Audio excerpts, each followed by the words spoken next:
Salut, c'est Timothée. Aujourd'hui, je vais t'expliquer les 3 étapes qu'il faut prendre quand tu crées un portefeuille. Alors, peut-être que voilà, tu t'es déjà dit que tu voulais créer ton propre portefeuille, mais voilà, tu ne savais pas exactement quelles étapes il fallait prendre.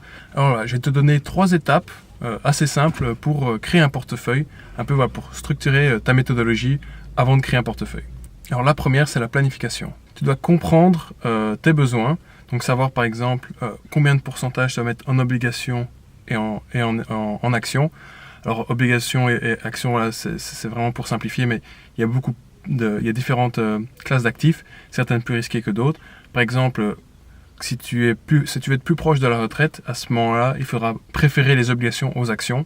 Mais voilà, si tu es plus jeune, voilà, par exemple, 80% d'actions, 20% d'obligations.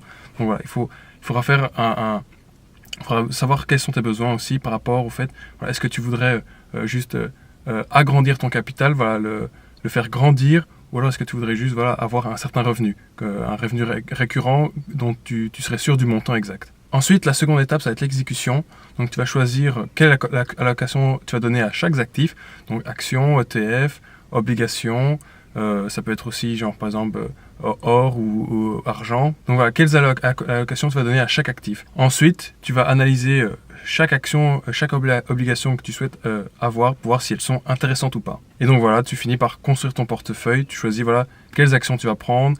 Quelles allocations d'actifs tu vas avoir. Par exemple, on va dire 80% d'actions. Dans ces 80% d'actions, tu veux 30% d'entreprises européennes, 20% d'entreprises venant des pays émergents, etc., etc. La troisième étape et la dernière, c'est le feedback.